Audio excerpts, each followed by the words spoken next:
حقیقی محبت کا مفہوم یہی ہے کہ ان کے نقوش عصمت کو اپنے لیے مشعل راہ و زندگی کا نمونہ قرار دے، کیونکہ ان کی راہ اطاعت و عبادت کی راہ ہے جس کا نتیجہ رضائے الہی ہے۔ کہتے ہیں کہ حضرت موسیٰ علیہ السلام نے اپنے خدا کی بارگاہ میں التجا کی، یا رب اخبرنی ان آیات رضا کا ان عبدک، اے پروردگار مجھے اس چیز کی نشاندہی فرما جس کے ذریعے تو اپنے بندے سے راضی ہو جاتا ہے۔ فَأَوْحَى اوحا اللہ تعالی الیہ اذا رأیتنی احیی عبدی لطاعتی وأصرف ہو ان معصیتی فذالک آیت الرضا۔ اللہ تعالیٰ نے حضرت موسیٰ علیہ السلام پر وحی نازل فرمائی، اے موسیٰ، اے میرے بندے، جب بھی تو نے دیکھا کہ میں نے تجھے اپنی اطاعت کے لیے آمادہ کیا ہے اور اپنی نافرمانی سے دور کر دیا ہے تو سمجھ لے کہ میری رضا اور خوشنودی کی نشانی ہے۔ تو عزیزان گرامی، اللہم قربنی فیہ الی مرضاتک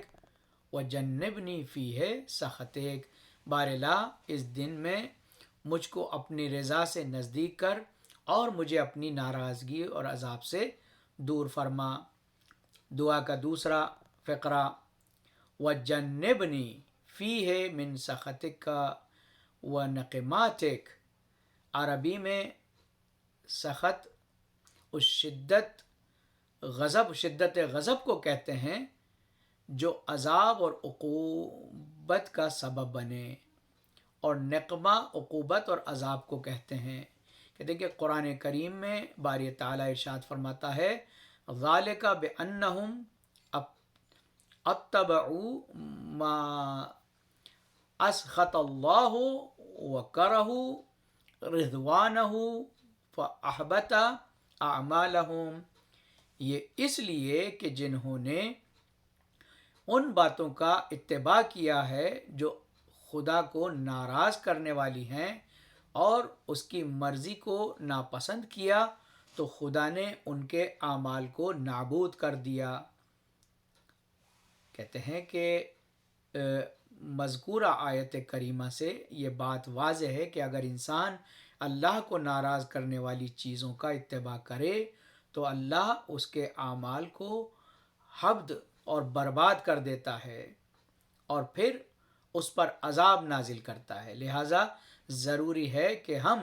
ان چیزوں کو پہچانیں جن کے انجام دینے سے خدا ناراض ہو جاتا ہے، تاکہ خود کو اس قسم کے غیظ اور غضب سے محفوظ رکھ سکیں۔ کہتے ہیں کہ دعائے کمیل میں مولا الموحدین امیر المومنین حضرت علی ابن ابی طالب علیہ السلام فرماتے ہیں کہ اپنے رب کی بارگاہ میں اس طرح سے التجا کرتے ہیں، فرماتے ہیں، یا رب وانت تعلم ضعفی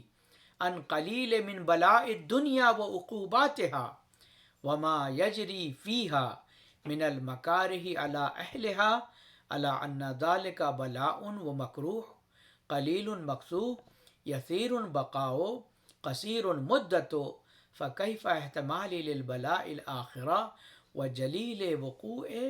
وقوع المکارہ فیہا وہوا بلاء تطول مدتو ویدوم مقامو ولا یخفف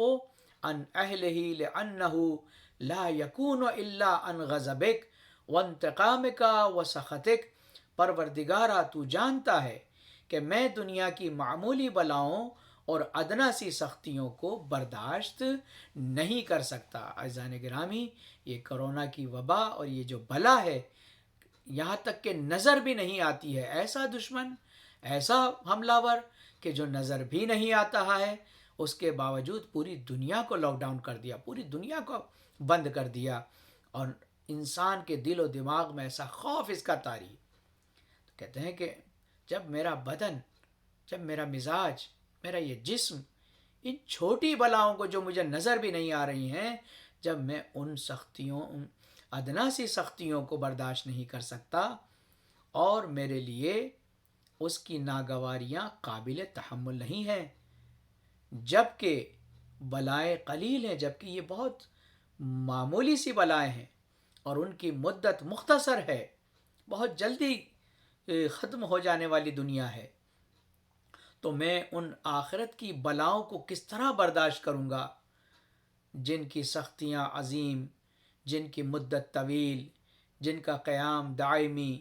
جن میں تخفیف کا بھی کوئی امکان نہیں ہے، اس لیے کہ یہ بلائیں تیرے غضب اور انتقام کا نتیجہ ہیں، اور ان کی تاب زمین و آسمان بھی نہیں لا سکتے۔ دعا کے ان جملوں کو ملاحظہ فرمائیں کہ اللہ کے غضب اور ناراضگی کو نہ زمین برداشت کر سکتی ہے اور نہ آسمان برداشت کر سکتا ہے، تو پھر آخرت کا یہ دردناک عذاب جو اللہ کی ناراضگی کی بنا پر نازل ہونے والا ہے، اس عذاب کو ہم کیسے برداشت کر سکیں گے جبکہ ہم دنیا کی معمولی سختیوں کے مقابل کمزور اور ناتواں ہیں۔ آخرت کا دردناک اور طولانی و دائمی عذاب ان لوگوں کے لیے ہے جو مسلسل گناہوں میں ڈوبے رہتے ہیں۔ تو عزیزان گرامی، تیسرا فقرہ اس دعا کا ہے وفقنی فیہ لقراءت آیاتک۔ قرآنی آیات اور معصومین علیہ السلام کی احادیث سے یہ استفادہ ہوتا ہے کہ ہر مسلمان پر قرآن کی نسبت 3 اہم ذمہ داریاں ہیں۔ پہلی ذمہ داری قرآن کی تلاوت کرنا، دوسری ذمہ داری قرآن کا سمجھنا، تیسری ذمہ داری قرآن پر عمل کرنا۔ لیکن آج کی اس دعا میں صرف قرآن کریم کی تلاوت کرنے کی توفیق کا ذکر ہے، اس کا یہ مطلب ہرگز نہیں ہے کہ باقی 2 ذمہ داریاں یعنی قرآن کو سمجھنے اور اس پر عمل کرنے کی توفیق کی التجا ہماری دعا سے باہر ہے، ایسا نہیں ہے، بلکہ تلاوت قرآن مقدمہ ہے فہم قرآن کا، اور اس پر فہم قرآن مقدمہ ہے اس پر عمل کرنے کا۔ انسان جب تک قرآن نہیں پڑھے گا اس وقت تک انہیں سمجھ نہیں پائے گا، اور جب تک نہیں سمجھے گا اس پر عمل نہیں کر پائے گا۔ لہٰذا قرآن کریم کا صرف پڑھنا کافی نہیں ہے، بلکہ اس کو سمجھنا اور سمجھ کر اس پر عمل کرنا ضروری ہے۔ ربا تال القرآن و قرآن یلعنہ، بہت سے ایسے لوگ ہیں جو قرآن کی تلاوت کرتے ہیں مگر قرآن ان پر لعنت کرتا ہے۔ تو عزیزان گرامی، تلاوت قرآن کے لیے جو ہے تاکید کی گئی ہے، کہتے ہیں کہ جب بھی تم میں سے کوئی چاہتا ہے کہ وہ اپنے رب سے گفتگو کرے تو قرآن پڑھے، تو جب بھی چاہتا ہے کہ کہتے ہیں کہ جب بھی آپ چاہتے ہیں کہ اللہ سے باتیں کریں تو نماز پڑھیں، اور جب چاہتے ہیں کہ اللہ آپ سے باتیں کرے تو قرآن پڑھیں۔ کہتے ہیں کہ قرآن پڑھنا چاہیے۔ قرآن کریم میں خداوند عالم اپنے بندوں سے محو گفتگو اور مخاطب ہے، اور ہم مخاطب ہیں، وہ بول رہا ہے اور ہم سن رہے ہیں۔ دعا اور قرآن میں بس اتنا ہی فرق ہے کہ قرآن کریم میں وہ خود بول رہا ہے اور ہم سن رہے ہیں، اور دعا میں ہم بول رہے ہیں اور وہ سن رہا ہے۔ عزیزان گرامی، یہ تلاوت قرآن مجید ہونی چاہیے۔ من آنس بتلاوت القرآن لم یوحشہ مفارقۃ الاخوان، جس کو بھی قرآن کی تلاوت سے انسیت اور محبت ہو جائے اسے بھائیوں اور دوستوں کی جدائی وحشت زدہ نہیں کر سکتی۔ امام زین العابدین علیہ السلام فرماتے ہیں کہ لو ماتا من بین المشرق والمغرب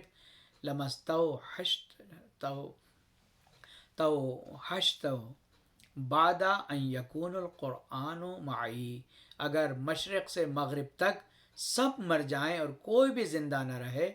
پھر بھی میں وحشت زدہ نہیں ہو سکتا جب تک کہ قرآن میرے ساتھ ہے۔ عزیزان گرامی، تعلیم اور تعلم قرآن کی فضیلت، کہتے ہیں کہ رسول اسلام حضرت محمد مصطفیٰ صلی اللہ علیہ وسلم کا ارشاد گرامی ہے کہ الا من تعلم القرآن وعلمہ وعمل بما فیہ فانا لہ سائق فی الجنہ، آگاہ ہو جاؤ، اگر کوئی شخص قرآن سیکھے اور دوسروں کو سکھائے اور اس میں موجود آیات پر عمل کرے تو میں خود جنت کی طرف اس کی رہنمائی کروں گا۔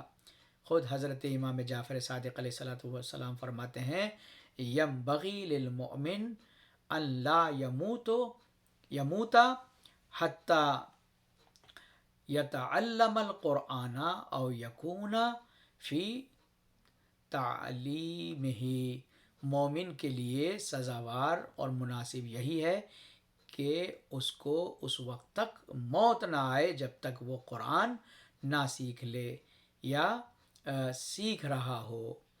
یعنی آپ اندازہ لگائیے کہ مومن اس کے لیے کہتے ہیں کہ قرآن مجید جو ہے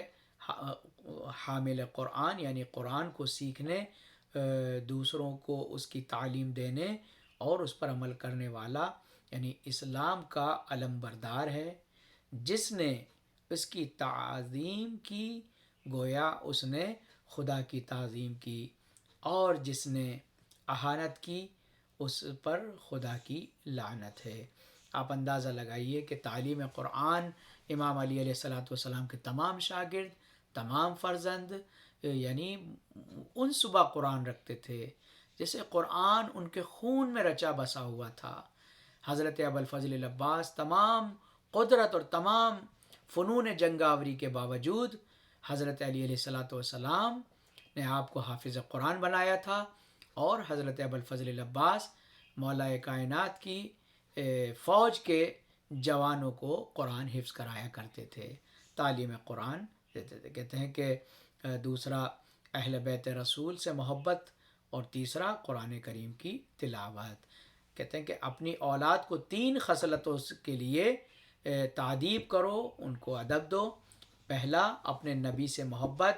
دوسرا اہل بیت رسول سے محبت، اور تیسرا قرآن کریم کی تلاوت۔ کہتے ہیں کہ ایک اور مقام پر رسول اسلام حضرت محمد مصطفیٰ صلی اللہ علیہ وسلم ارشاد فرماتے ہیں کہ نوروا بیوتکم بتلاوت القرآن، اپنے گھروں کو تلاوت قرآن سے نورانی کرو۔ تلاوت قرآن سے نہ صرف گھر منور ہوتے ہیں بلکہ دل بھی منور ہوتے ہیں۔ رسول اکرم حضرت محمد مصطفیٰ صلی اللہ علیہ وسلم فرماتے ہیں کہ یا بنی لا تغفل عن قراءت القرآن فإن القرآن یحیی القلب، اے بیٹا تلاوت قرآن سے غافل نہ رہو کیونکہ یہ مردہ دل کو زندہ کرتے ہیں۔ تلاوت قرآن گناہوں کا کفارہ ہے۔ خالق کائنات ارشاد فرماتا ہے ان الذین یتلون کتاب اللہ واقاموا الصلاۃ وانفقوا مما رزقناہم سرا وعلانیۃ یرجون تجارتا لن تبورا۔ ارشاد ہوتا ہے کہ یقیناً جو لوگ اللہ کی کتاب کی تلاوت کرتے ہیں اور انہوں نے نماز قائم کی ہے اور جو کچھ ہم نے انہیں بطور رزق دیا ہے اس میں سے ہماری راہ میں پوشیدہ اور آشکارا طور پر خرچ کیا ہے، یہ لوگ ایسے ہی تجارت کے امیدوار ہیں جس میں کسی طرح کی تباہی نہیں ہے، تاکہ خدا ان کا پورا اجر عطا فرمائے۔ عزیزان گرامی، اس کے علاوہ کہتے ہیں کہ قرآن کے لیے ارشاد ہوتا ہے کہ قیامت کے دن قرآن کریم کی شکایت، کہتے ہیں کہ وقال رسول اللہ صلی اللہ علیہ وآلہ وسلم یا رب ان قومی اتخذوا ھذا القرآن مہجورا، اور قیامت کے دن رسول آواز دے گا کہ پروردگار میری قوم نے اس قرآن کو چھوڑ دیا تھا۔ عزیزان گرامی، چھوڑنے والے ہمیں ان میں سے نہیں بننا ہے کہ جن کی شکایت قرآن کرے، بلکہ ہمیں ان میں سے بننا ہے کیونکہ ہدایت پانی ہے تو متقین بننا پڑے گا۔ ہدی للمتقین، الف لام میم ذالک الکتاب لا ریب فیہ ہدی للمتقین۔ تو عزیزان گرامی، یہ متقین کی ہدایت کرتا ہے قرآن، جو ہے گمراہوں کی جو ہے ہدایت نہیں کرتا ہے۔ قرآن کیا شکایت کرے گا؟ کہتے ہیں کہ خدایا بعض لوگوں نے میری آیات عبادی و فردی پر تو عمل کیا، مگر سیاسی اور اجتماعی امور سے متعلق اور ایثار و قربانی سے متعلق آیتوں پر عمل نہیں کیا۔ خدایا بعض لوگوں نے مجھے منشور زندگی ماننے کے بجائے صرف مردوں کو ایصال ثواب کا ذریعہ بنا کر رکھ دیا۔ اور شکایت کرے گا خدایا بعض لوگوں نے مجھے تیرا قانون سمجھ کر میری آیتوں سے مطابق عمل کرنے کے بجائے انہیں رٹ کر جو ہے ان کو صرف یاد کر لیا اور مجھے تجارت اور آمدنی کا ذریعہ بنا لیا۔ اس کے علاوہ یہ شکایت کرے گا خدایا تیرے بعض بندوں نے میری تفسیر حقیقی اور واقعی مفسر اہل بیت اطہار کی احادیث کی روشنی میں کرنے کے بجائے اپنی رائے اور نامربوط لوگوں کے اقوال کے سہارے اس کی تفسیر کی۔ خدایا بعض لوگوں نے مجھے بڑے احترام سے اپنے گھروں میں سجا کر رکھا، مگر تلاوت کرنے کے لیے نہیں بلکہ سسرال سے ملی جہیز کی حیثیت سے۔ خدایا بعض لوگوں نے مجھے پڑھا ضرور مگر میری آیتوں پر کبھی عمل نہیں کیا۔ آج مسلمانوں میں اختلاف، ذلت و خواری اور پریشانی صرف اس لیے ہے کہ مسلمان قرآن کی تعلیمات سے دور ہو گئے ہیں یا پھر قرآن کی تفسیر اپنی رائے کے مطابق کرنے لگے ہیں۔ غیروں کی بات چھوڑیں، ہم اپنی قوم میں بھی ایسا بسا اوقات یہ محسوس کیا ہے کہ بعض لوگ اپنے قلبی رجحانات کو عقیدے کا لبادہ اڑا کر صاف یہ فیصلہ کر کے سنا دیتے ہیں کہ ہمارا تو بس یہی عقیدہ ہے۔ عزیزان گرامی، عقیدہ وہ ہے جو آل محمد نے بیان کیا، عقیدہ وہ ہے کہ جو قرآن میں اللہ نے بیان کیا۔ لہٰذا جن کی عظمت کے لیے قرآن کہہ رہا ہے ان کی عظمت کو ماننا چاہیے، جن کی اطاعت کے لیے قرآن کہہ رہا ہے ان کی اطاعت کرنی چاہیے۔ اطیعوا اللہ و اطیعوا الرسول و اولی الامر منکم، اللہ کی اطاعت کرو، اس کے رسول کی اطاعت کرو، اور ان ائمہ معصومین کی جو اولی الامر ہیں جن کو اللہ اور اس کے رسول نے منتخب کیا ہے۔ خدایا تجھے واسطہ محمد و آل محمد کا ہماری توفیقات میں اضافہ فرما اور ہم سب کو توفیق عنایت فرما کہ ہم زیادہ سے زیادہ قرآن سے رجوع کر سکیں۔ میرے معبود تجھے واسطہ محمد و آل محمد اور تجھے واسطہ قرآن مجید کی تعلیمات کا ہم سب کو